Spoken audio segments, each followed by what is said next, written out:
தொடர வேண்டும் என்பதற்கு மிக முக்கியமான காரணமே அதுதான்.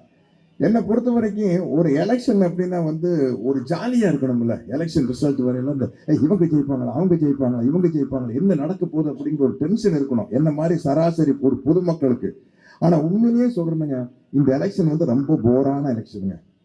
என்ன ஒரு டென்ஷன் இல்லை. இவங்க ஜெயிப்பாங்களா, அவங்க ஜெயிப்பாங்களாங்கிற ஒரு டென்ஷன் இருந்தா தாங்க எலெக்ஷன் ரிசல்ட் வர வரைக்கும் எங்களுக்கு எல்லாம் ஜாலியா இருக்கு.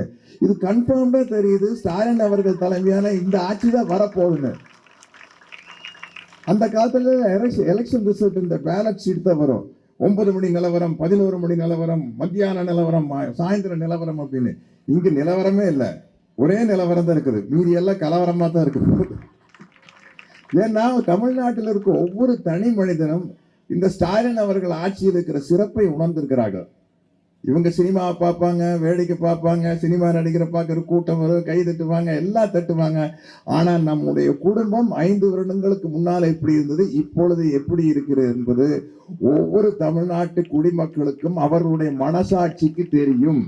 மனசாட்சிக்கு தெரியும்.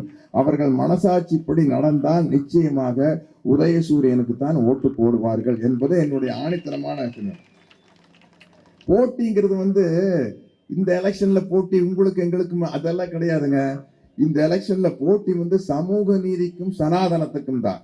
அந்த சமூக நீதிக்கும் சனாதனத்துக்கும் தான் போட்டி. இந்த கட்சிக்கு அந்த கட்சிக்கு, அந்த கட்சிக்கு இந்த கட்சிக்கும் எல்லாம் போட்டி இல்லை.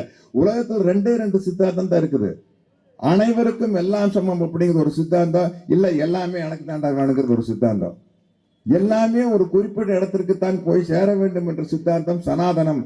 குறிப்பிட்ட இடத்திற்கு போய் சேரக்கூடாது, அனைவருக்கும் போய் சேர வேண்டும் என்பதுதான் திராவிட சித்தாந்தம். அதுதான் சமூக நீதி சித்தாந்தம். அப்ப எப்படி பார்த்தாலும் இந்த சமூக நீதி சித்தாந்தம் தான் வெல்லும். சமூக நீதிங்கிறது சகோதரத்துவம். மதவாதத்துக்கும் சகோதரத்துவத்துக்கும் தான் போட்டி. போட்டி என்பது சமூக நீதிக்கும் இந்த மத யானைக்கும் நடுவில் நடக்கிறதா போட்டி. அரசியல்ல சாணக்கியத்தனம் வேறு, சாதுரியம் என்பது வேறு.